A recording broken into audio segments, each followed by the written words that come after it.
Ya, pemirsa Dokter Oz Indonesia, susu sapi adalah salah satu sumber nutrisi sehat yang bisa kita penuhi untuk segala umur, mau dari anak kecil sampai usia dewasa maupun usia tua. Tapi tahukah kalian, sebenarnya kebutuhan susu sapi kita itu berapa banyak dalam sehari? Nah, sebelum untuk tahu ini, saya akan mengundang namanya Desi Novianti. Nah, ini Desi nih, wah teman saya ini Apa kabar dokter? baik sekali. Ini kamu saya undang ke sini sebenarnya ada pokok bahasan yang menarik. Oh pasti. Karena saya tahu kamu doyan yang namanya susu, benar nggak? Iya benar. Iya, karena Nggak kamu cuman kan suka olahraga ya, kan? nggak cuma suka tapi doyan dan butuh juga. Apalagi manfaatnya memang selain untuk tulang, protein, lemak baik juga, Betul. energi. Saya butuh energi, jadi saya juga minum susu. Tapi sayangnya kita udah ngomong manfaat, ternyata Indonesia ini termasuk peringkat di bawah orang-orang mengkonsumsi susunya. Oke, masih rendah ya? Sebenarnya saya punya grafik. Nah, ini dia nih. Ya. Ini dia. Kita bisa lihat. Ini di Asia Pasifik, Indonesia itu jauh di bawah Malaysia. Ya. Indonesia ya? jauh di bawah Malaysia, Myanmar, Thailand, Filipina. Indonesia itu cuma ada di angka 16,62 kg per orang per kapita per tahun. Oh, jumlah oke. konsumsi susunya. Iya. Malaysia malah udah 2 kali lipat lebih. Oke. Gitu. Padahal seperti yang Desi bilang tadi, kita butuh banget susu. Dulu ada namanya 4 sehat 5 sempurna, sekarang adalah lebih nutrisi seimbang atau gizi seimbang. Tapi susu ini bisa menjadi pengganti makanan atau penambah makanan ya yang kurang gitu. Apalagi masa pertumbuhan tadi, ini Iya, penting banget. Betul. Nah, sekarang gini, kita mau lihat. Yes. Kamu tahu nggak sebenarnya konsumsi ideal susu per hari? Kalau yang aku baca 2 gelas per hari yang Iya. dianjurkan. 2 gelas per hari ya. Nah, memang ada juga yang macam-macam. Itu semua tergantung dari umurnya. Itu semua tergantung dari umurnya. Kita tahu ya, kita mulai dulu nih dari bayi baru lahir. Ya. Sebenarnya bayi baru lahir itu jika ada ASI tidak perlu sampai umur 1 tahun itu tidak perlu untuk mengkonsumsi yang namanya susu formula. Betul. Atau susu sapi. Ya, karena ada ASI. Nah, kebutuhannya berapa? Untuk bayi baru lahir, yang baru lahir karena lambungnya hanya sebesar biji kacang, Masih kecil ya, banget. sebesar kacang, itu cuma 5 sampai 7 ml per sekali minum. Jadi buat pemirsa dokter Rosa di rumah, makanya pada saat menyusui bayi tiba-tiba muntah, atau juga ada yang namanya gumoh. Gumoh. Nah, itu memang masih wajar karena kapasitas lambungnya belum besar. Oke. Nah, berbeda lagi nih, kita udah mulai masuk ke usia 3 bulan. Biasanya masuk usia 3 bulan, itu sudah bisa ya konsumsi 1 hari, ya kebutuhannya 500 ml. Jadi 2,5 gelas. Ya. Tapi untuk pada saat mereka bayi setelah 6 bulan, biasanya sedikit menurun. Karena apa? Karena dia sudah mendapatkan makanan pendamping ASI. Oh iya betul. Iya. Nah, pada mulai lagi dari 1 sampai 3 tahun, itu akan naik lagi. 2,5 ini bisa menjadi minimal kebutuhan. Minimal kebutuhan. Iya, minimal kebutuhan. Bahkan bisa sampai 3. Setelah usia dari 4 tahun sampai 8 tahun, itu lebih naik lagi, bisa sampai 4 Kalau gitu. usia dewasa anjurannya gimana nih? Untuk secara kebutuhan, ya kita paling enggak bisa 3 gelas minimal 1 hari. Tapi mungkin juga ada beberapa orang yang menghindari minum susu karena ada Iya. masalah gitu dok. Ya kalau aku sih doyan-doyan aja dan kebetulan memang nggak ada masalah, tidak ada alergi gitu ya. Tapi beberapa teman nggak ada yang bilang kembung, ada yang mungkin juga nggak nyaman. Beda-beda keluhannya. Nah, penyebabnya ada macam-macam.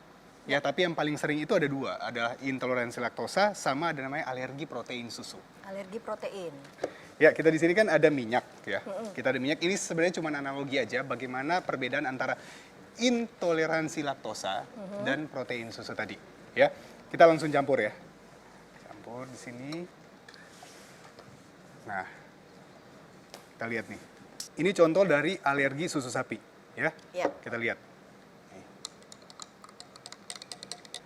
Ini dan saya akan ambil lagi satu susu di sini. Ya. Ini adalah untuk gambaran intoleransi laktosa. Intoleransi laktosa ya terjadi karena pada tubuh kita kekurangan yang namanya enzim laktase.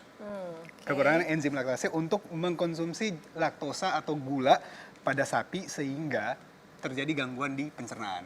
Oke. Nah, ini berbeda dengan reaksi alergi pada protein susu sapi biasa. Karena apa? Karena pada susu sapi biasa, ya, susu sapi biasa A1 ini, dia punya jenis protein pada saat dicerna. Jadi ini udah dicerna nih, udah masuk ke pencernaan dan sudah dicerna. Dia itu menghasilkan yang namanya beta kasomorfin 7.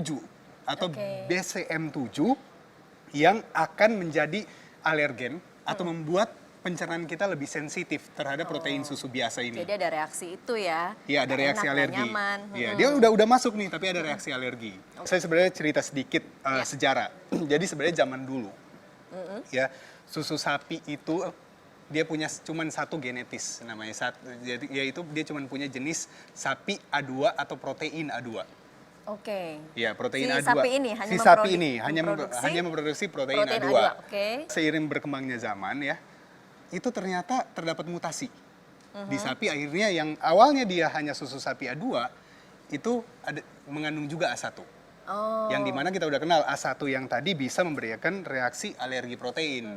Dan itu yang banyak terdapat di sapi sekarang juga. gitu Iya, ya, betul A1. sekali. Oke. Nah, berbeda nih dengan protein susu A2. Ya, protein susu A2 kita bisa lihat di sini. Nah, perbedaannya jelas banget. Ya.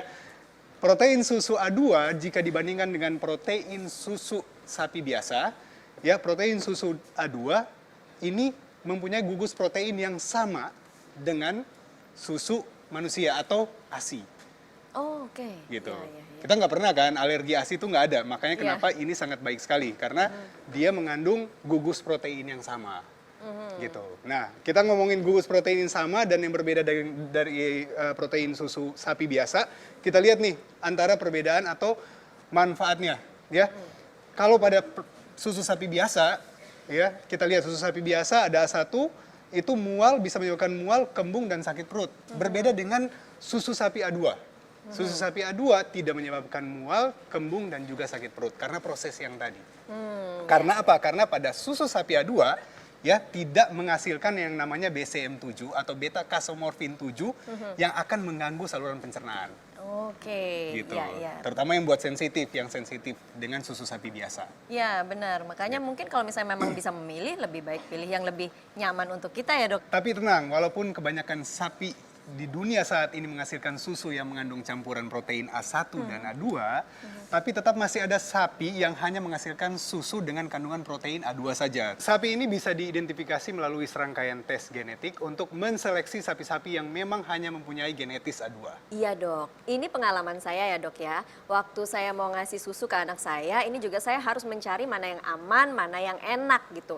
Nggak cuma sehat aja. Nah, begitu dia coba dan nggak ada keluhan, nggak sakit perut. Nah, terus saya merasa cocok nih susu yang memang hanya mengandung protein A2. Dan saya juga begitu tahu tentang bedanya ada susu sapi A2, terus dibandingin sama susu sapi biasa, saya sama keluarga langsung memilih untuk selalu minum Kin Fresh Milk, susu segar pertama di Indonesia yang berasal dari 100% sapi A2. Kin Fresh Milk ini mengandung protein yang lebih baik, yaitu hanya protein A2 yang dipercaya lebih mudah dicerna karena tidak membuat enek atau juga kembung. Jadi kita juga minum susunya bebas dari rasa khawatir, bisa rutin minum tanpa sakit perut dan tetap merasa nyaman plus sehat juga. Nah, jadi Kin Fresh Milk ini adalah susu segar yang bisa dikonsumsi kapan saja, di mana saja dan untuk siapa saja, termasuk untuk teman-teman yang mungkin sensitif pencernaannya atau juga nggak biasa minum susu. Ini bisa langsung cobain ya. Cocok banget apalagi juga untuk semua pemirsa Dr. Oz. Kin Fresh Milk ini juga terbuat dari 100% susu segar tanpa ada yang ditambahin atau dikurangin kandungannya. Sehingga rasanya fresh dan creamy.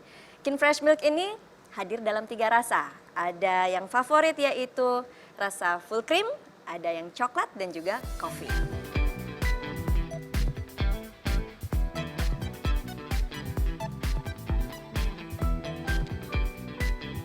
Kin Fresh Milk, susu berkelas dari sapi teratas. Wah, terima kasih banyak Thank you, Desi dokter. untuk informasinya. Sama-sama. Sangat berguna sekali ya. Iya, aku banyak belajar loh dari obrolan kita pastinya. Ya, untuk pemirsa Dr. Oz Indonesia, jangan kemana-mana karena masih banyak informasi sehat lainnya tetap di Dr. Oz Indonesia.